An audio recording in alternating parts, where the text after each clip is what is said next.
वहां जाकर के मुझे भोलेनाथ से पहले प्रार्थना की, फिर बाबा गोरखनाथ की साधना स्थली, उनके गुफा और मंदिर में ऊपर दर्शन करने का सौभाग्य प्राप्त हुआ। पर्यटन के एक नए केंद्र के रूप में अब महोबा में एक नया स्थल गोरखगिरी के रूप में आपको प्राप्त हो गया है। इस पहल के लिए मैं यहां के विधायक श्री राकेश गोस्वामी जी को,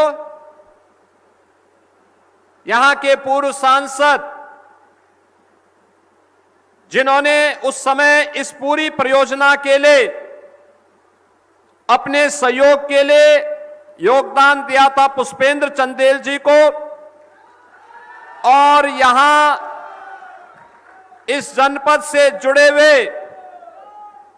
आप सभी जनप्रतिनिधियों को, पदाधिकारियों को, कार्यकर्ताओं को, जिन्होंने आस्था से जुड़े हुए इस महत्वपूर्ण कार्य को आगे बढ़ाने में अपना योगदान दिया, उन सबको मैं हृदय से बधाई देता हूं। और साथ साथ आगे की योजना के बारे में भी हम लोगों ने चर्चा की है।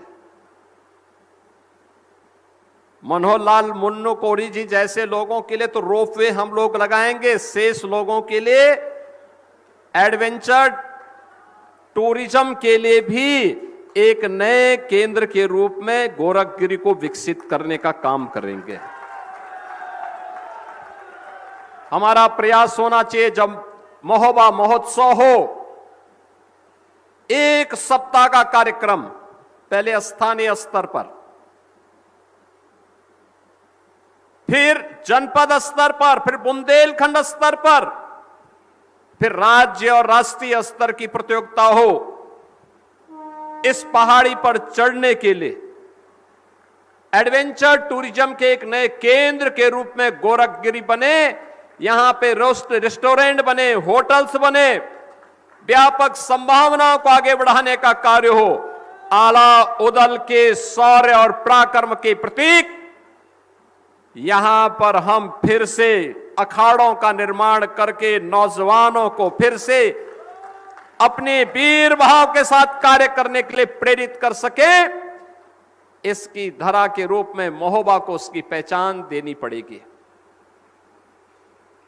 बहनों और भाइयों, यह ऊर्जा की भूमि है। यहां पर निकलने वाला ग्रेनाइट पत्थर, इसकी नींव से केवल मकान ही नहीं बनते और टाइल्स ही नहीं बनती, ये राष्ट्र के निर्माण में भी अपना योगदान देती है, देश के नवनिर्माण में अपना योगदान देती है।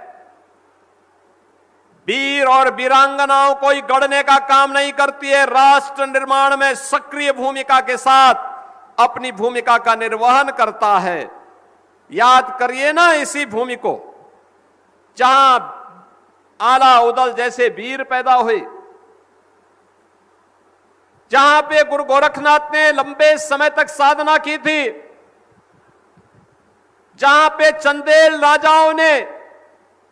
इसको एक पुनर्जीवन दे करके यहां की आवश्यकताओं के जल संरक्षण के लिए